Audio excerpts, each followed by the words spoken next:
Au nom du Père, du Fils et du Saint-Esprit. Amen.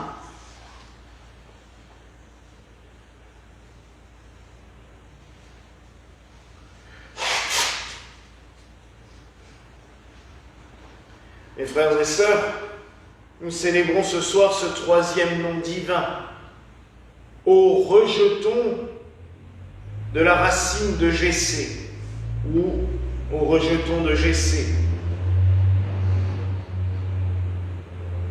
On pourrait, à juste titre, s'étonner de ce mot. Quand on parle de nos jours d'un rejeton, c'est pas quelque chose de positif, c'est pas quelque chose de bien. On parle ça d'un gamin, c'est un petit peu un nom aussi des fois pour les bâtards. Alors que il faut le prendre au sens viticole du terme, puisqu'un rejeton est un rameau, tout simplement. On aurait pu dire aussi au rameau de Jessé. C'est un rameau de Jessé, de l'arbre qui débute dans le sein de Jessé, tel qu'il est sur l'icône qui est devant le pupitre et que nous vénérons durant tout le mois de l'Avent. Mais c'est aussi une représentation que l'on voit régulièrement dans les cathédrales, souvent médiévales, puisque ça prend des proportions démesurées. On en voit un petit peu partout dans les cathédrales gothiques. Pour moi, le plus beau, et c'est pas parce que c'est du chauvinisme, mais c'est celui qui est dans l'entrée de la basilique de Saint-Quentin, puisqu'il est vraiment merveilleux et rempli de détails. Qu'est-ce que l'arbre de Jessé? C'est tout simplement la généalogie humaine de notre Seigneur Jésus-Christ, tel d'ailleurs que nous l'avons lu avant-hier soir, à la première messe des noms divins, où nous commémorons, de manière peut-être un peu fastidieuse, pour les oreilles de ceux qui écoutent, pour ceux qui la lisent aussi. Machin engendre bidule, et ainsi de suite. Vous la connaissez, d'autant plus qu'il y a 14 générations fois 3, c'est une longue liste de noms. Pourquoi d'ailleurs se rappeler de cette généalogie? Pourquoi appeler le Christ fils de Jessé?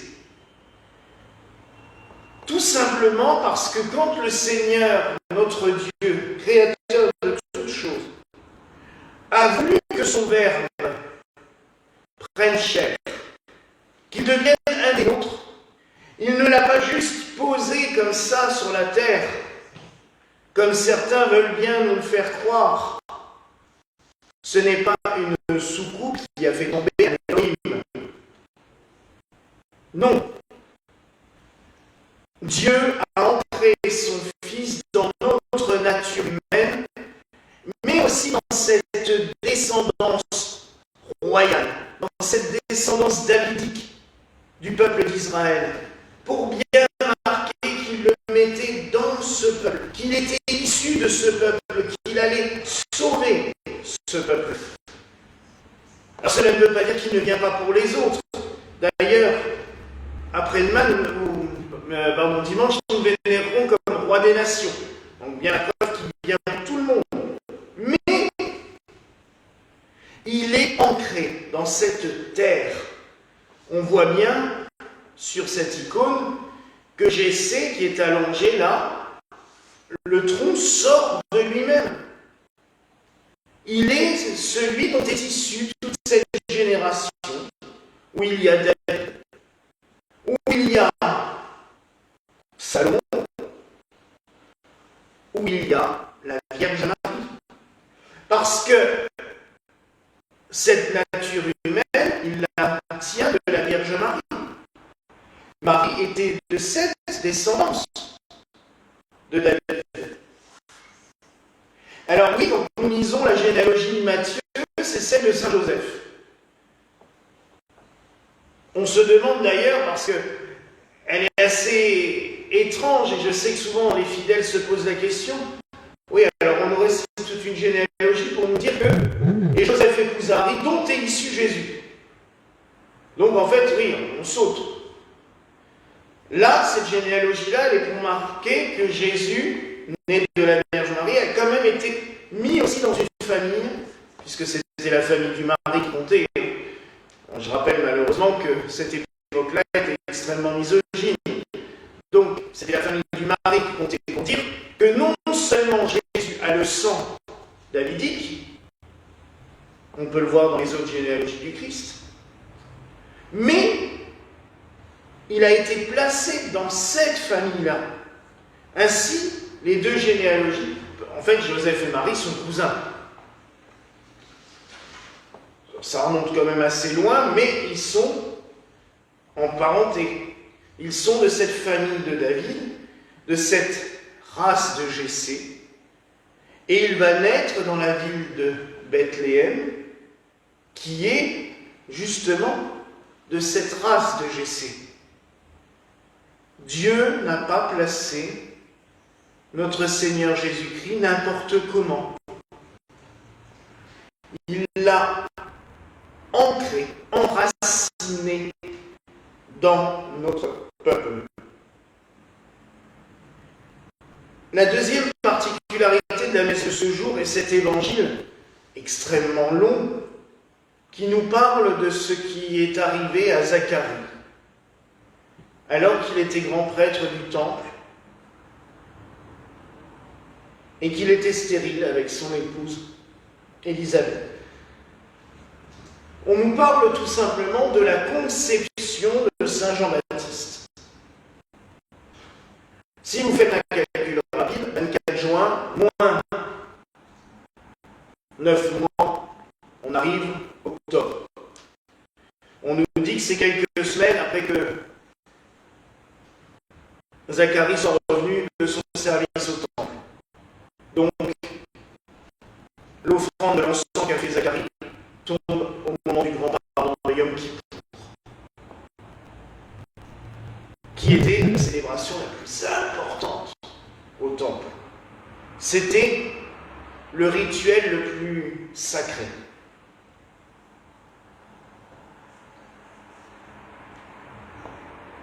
Ça nous replace toute l'histoire. Car il fallait que Jean-Baptiste soit pour annoncer celui qui doit venir. Jean-Baptiste qui va annoncer le baptême de pénitence. Lavez-vous dans les eaux du Jourdain pour être purifiés de vos fautes. Celui qui annonce déjà